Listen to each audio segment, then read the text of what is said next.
Hi everyone, this is Jim and welcome back to my YouTube channel. Ito na nga post ni Barbie Fortesa sa Twitter. I love hidden cafe. So yun, gusto ni Barbie ng me time na walang masyadong mga nagpapapicture ng mga fans. At next naman ay post ni Barbie Fortesa. So nag-solo jogging nga si Miss Barbie Fortesa. Ayan na nga, kahapon ng umaga. At ito nga, next ay Instagram story ni Miss Barbie Fortesa. Ngayon ko lang natapos. Ang ganda. Isabel Ortega, thank you. Ayan, binigay ni Isabel Ortega by Ashley Poston, A Novel Love Story. Ayan na nga. In fairness, dumadami ang BFF ni Barbie sa showbiz. At next naman ay post ni Maui Manila Santos. Ayan na nga, the pretty Miss Barbie Fortesa. No filter. O, diba? Napaka-pretty. At ayun na nga, post ng DLSU, ayan, the 8th Gawad La Salianeta Awarding Ceremony. At yun na nga, most outstanding actress in a digital film awardee si Miss Barbie Fortesa will receive her award in person at DLSAU on January 26, 1 to 4 p.m. at the IAC. Oh, diba? Grabe. Members of the DLSAU community can watch the 8th Gawad La Salianeta awarding ceremony at the IAC at 1 to 4 p.m. We will be live streaming the event too on this page. O, diba? Sure na pupunta si Barbie Fortesa at nice. Meron naman siyang bagong award. At ito nga yung first award niya sa Contrabida Academy naman. At next, ito nga ay nilike ni Miss Barbie Fortesa Kanto Roundtable Discussion Kamining Film Club February 7, 10 a.m. Ayan na nga, magkakasama sila Barbie Fortesa, Jody Santa Maria at Cherry Pie Picat. Free and exclusive to our Kamuning Film Club members. At next nga ay Instagram story ito ni Barbie Fortesa from UPFI Film Center, January 2026, Marikina by Milo Sukweko. Ayan na nga, yan ay sa January 27, Tuesday at 4 p.m. Venue sa Cine Adarna. Admission 200 regular, 150 student and senior and government employees. At next is the pretty Miss Barbie Fortesa. Na sarap do sa cookie na tinikman niya. At yan nga ay friend nila ni Alden Richards, yung may-ari. At next naman ay Instagram story ni Miss Barbie Fortesa. Nagpunta nga siya sa birthday ni Paula. Ayan na nga, nirepost niya yung post ni Ella Benito. Ayan, BFF na sila ni Paula at saka ni Ella. Ay, napaka-pretty si Barbie.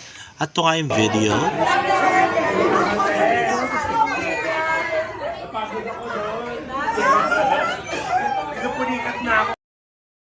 At yun na nga yung groupie nila ni Ella Benito.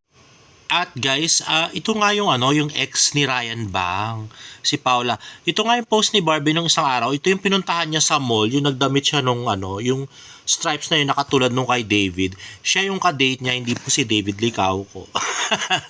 At next naman na yung article ni Mel T. Navarro.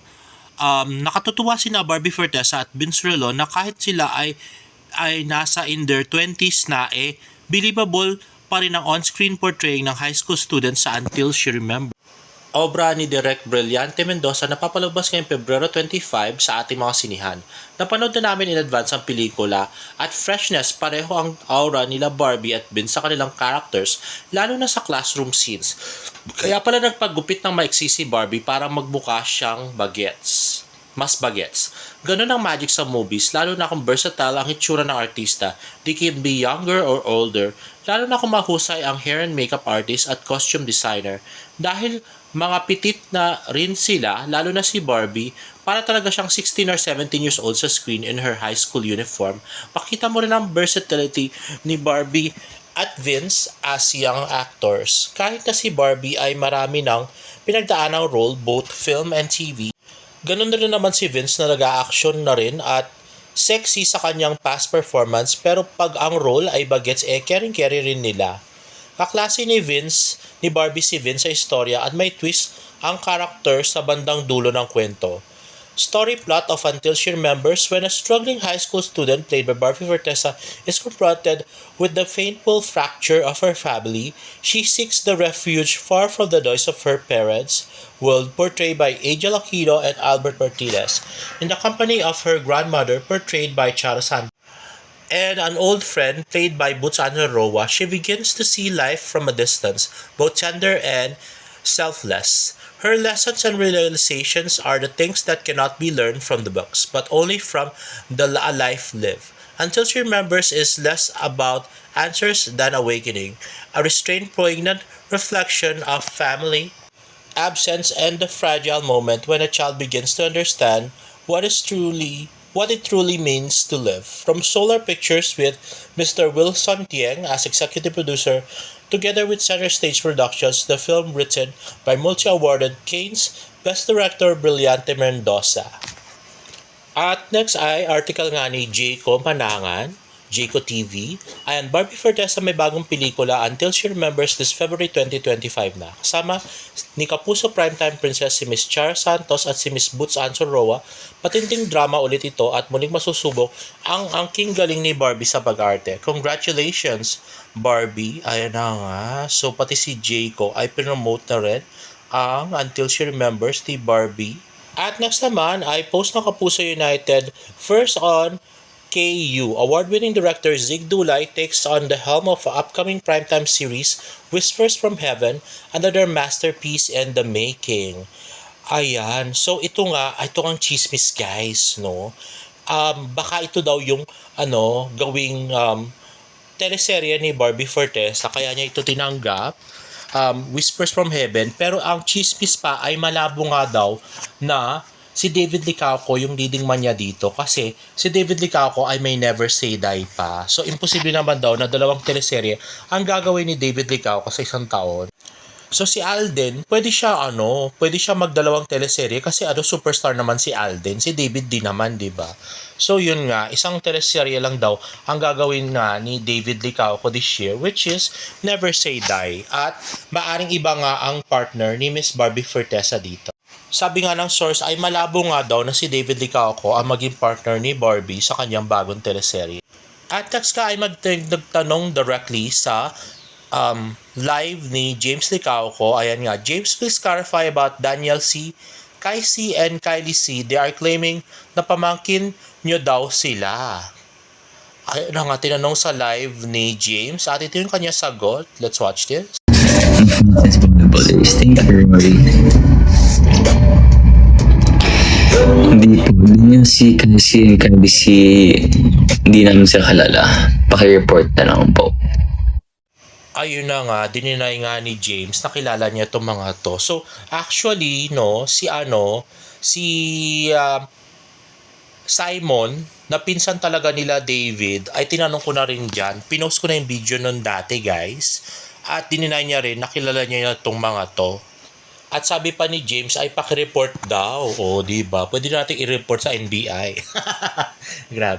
At tuwang-tuwa nga ma-distan dahil sa ginawang video na to ni James. Sabi, para sa nagkiklaim na kamag-anak or nawawalang pamangkin ng mga Licauco siblings, here's James Licauco reaction on live to Daniel, Kylie at Kai C. At sabi nga ni Ranila Orim, biglang nag-private account, di ba siya yung nag-post na wala daw relasyon si Alex at David sa TikTok? Haha. Tapos sabi niya, kadugo niya ang mga Licauco. At sabi naman ni Liz, siya nga yun, ang daming nauto nung makaepal sa relasyon ni David. Kala mo talaga legit na kamag-anak? Haha. O diba, grabe. Pati mga distan ay galit din sa mga Barda de Lulu, lalo sa mga nagpapanggap na kamag-anak ng mga Licauco na hindi naman. Ito yung main source nga ni Pikwa at saka ni Barda United na pinagmamalaki nila na nagpapatunay na hindi nga magkarelasyon si David at saka si Ale.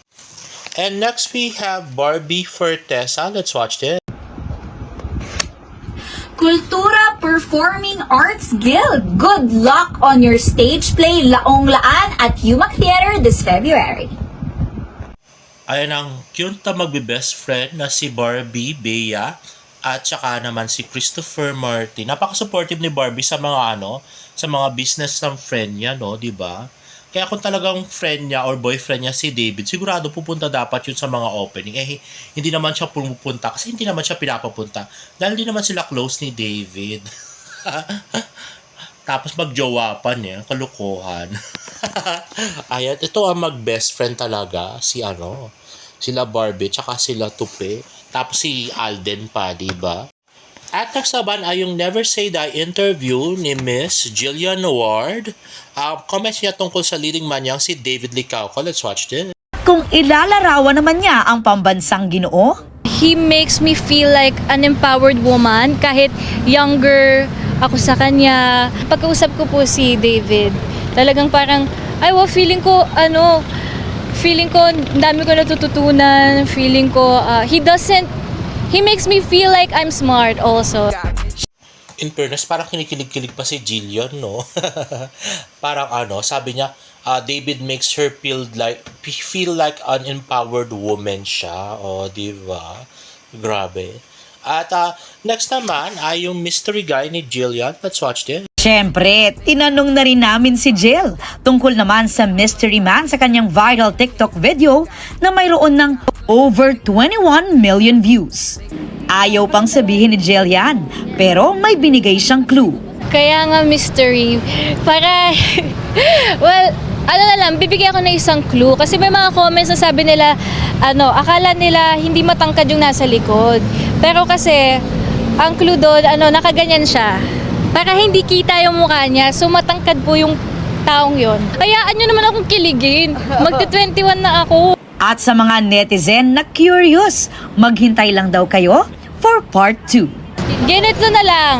Soon siguro, isushoot ko ulit yung video na yon, pero may reveal. Abangan nyo na lang yan. Pwede kaya si David Licauco yun, pero parang hindi.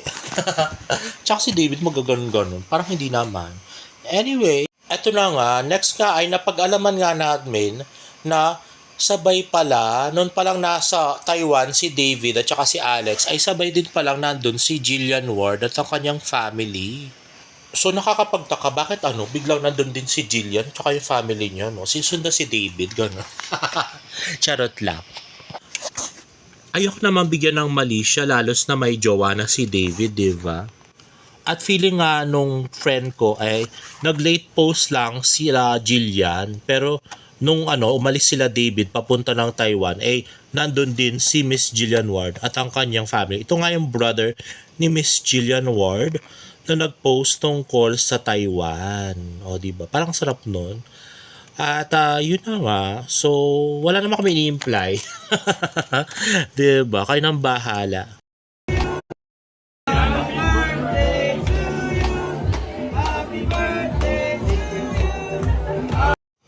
Ayan na nga yung uncle ni Kisen na business partner ni David Licauco na pinuntahan niya yung birthday nung isang araw. Anyway guys, if you like this video, please give it a thumbs up and please subscribe to my YouTube channel for more Barda updates. See you in my next vlog. Bye!